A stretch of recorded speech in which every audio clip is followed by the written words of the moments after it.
Pastor habla del diezmo y él dice que eso era antes que se pagaba el diezmo, que ya no hay que pagarlo.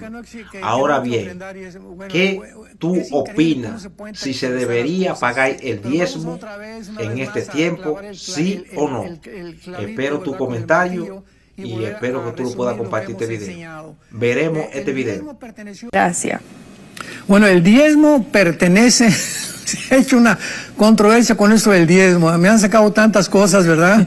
Que yo digo que no hay que ofrendar. Y es increíble cómo se pueden tergiversar las cosas. Sí. Pero vamos una vez más, a clavar el clavito, ¿verdad? Con el martillo y volver a resumir lo que hemos enseñado.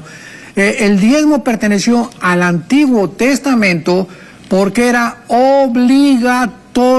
Bajo la ley todo era obligatorio. Cuando entramos al Nuevo Testamento ya no hay nada obligatorio. Según de Corintios 9, cada quien dé como propuso en su corazón. Nadie me está obligando a decir el 10, el 15, el 20, como propuso en su corazón. Dice Pablo en 2 de Corintios 9, después de que haya prosperado, den a cada persona según haya prosperado. Entonces, el diezmo pertenece al Antiguo Testamento.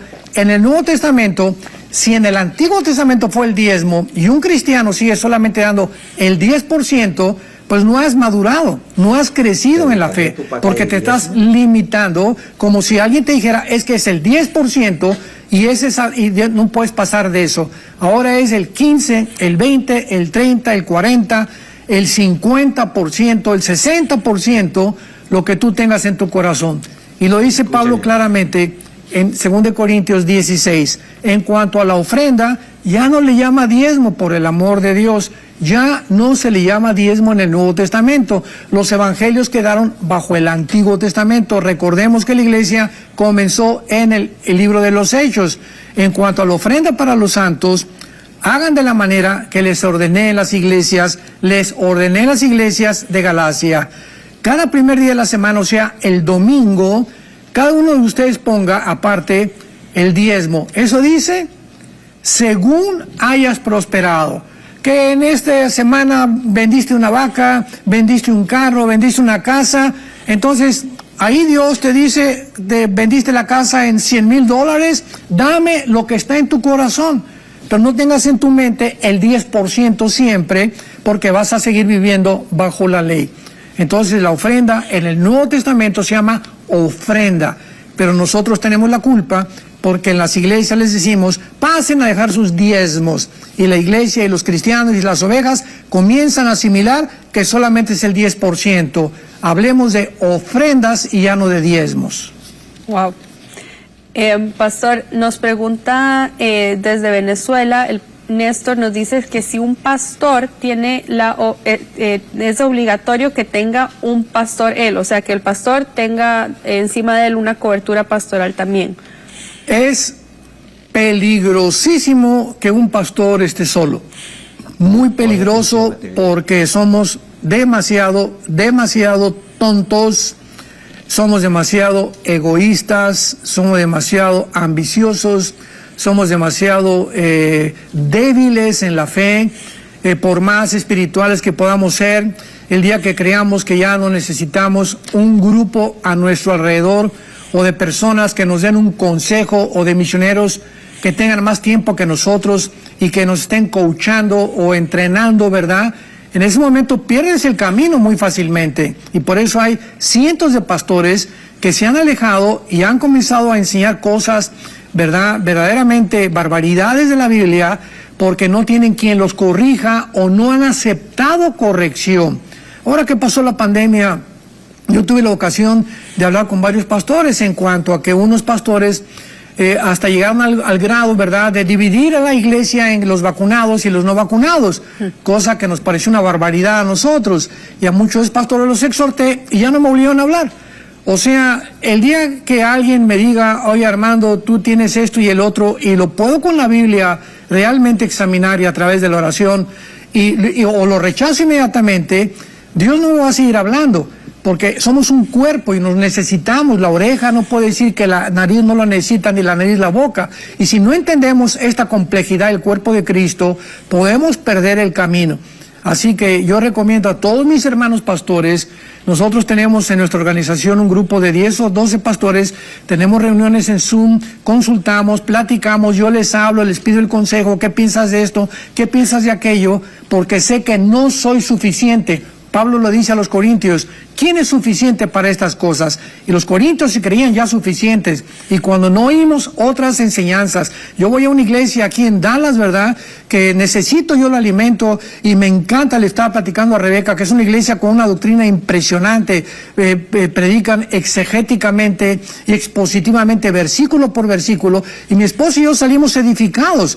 Y si yo creo que yo ya tengo todo y no acudo a seguirme alimentando cuando otro pastor que venga aquí a Dallas o en México y no asisto, pues sería yo bastante orgulloso de creer que ya no necesito oír a nada. Necesitamos todos los días estar oyendo diferentes pastores, diferentes predicadores, porque a través de eso nos edifica el Espíritu de Dios. Pastor, justo por ese lado nos entra una pregunta de alguien que dice que no sabe cómo aprender más acerca de la Biblia y específicamente no sabe cómo empezar a memorizarse la Biblia. Bueno, tú necesitas pertenecer a una iglesia cristiana, desde luego, ¿verdad? Donde haya estudios bíblicos entre semana. Todos los pastores necesitamos enseñar la Biblia entre semana. Y tenemos que tener también un grupo de Timoteos, de hombres que podamos percibir en sus vidas, que tienen llamado para poder realmente confirmarlos en la fe. Y aparte, pues la enseñanza que se le da a toda la iglesia. Pero si tú no asistes a un grupo en tu iglesia donde se enseñan estudios bíblicos, por ejemplo, el libro de Romanos, todo pastor tiene que enseñar Romanos. Un pastor no puede prescindir, es el primer libro que debe de enseñar doctrinalmente, porque es el que contiene casi todas las doctrinas principales, como la justificación por la fe, el pecado, la división, la relación entre judíos y entre la iglesia, el Espíritu Santo, etcétera, etcétera. Entonces, si tú no asistes a una iglesia donde hay crecimiento a través de la enseñanza bíblica, no vas a crecer. Y la memorización se aprende memorizando. Comienza a memorizar un versículo diario, lo repites antes de acostarte, en una semana 2 versículos diarios y al ratito vas a memorizar capítulos enteros de la Biblia. Todo requiere práctica y disciplina. ¿Usted lo hace así, uno al día, se enfoca en uno al día o en uno por semana? ¿Cómo lo empezó a hacer usted? Porque yo veo que se lo sabe todos y párrafos, no versículos, pero parece...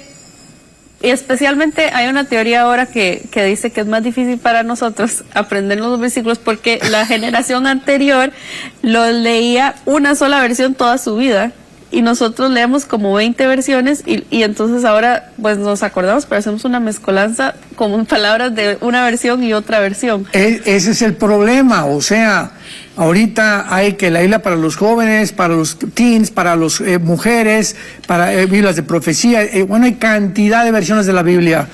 Yo, desde que me convertí, tengo esta versión de 1960, que ha sido la Nácar Colunga, no me he despegado de ella. Tengo Biblias de consulta para ver más o menos si coincide con muchas cosas y los originales en el griego y en el hebreo, que es lo más importante. Pero si hoy leo la del 60, y después la nueva versión internacional, y después aquella, ¿verdad? Como dice Rebeca, hacemos una mezcolanza tremenda. Para estudiar necesitas apegarte a una sola versión.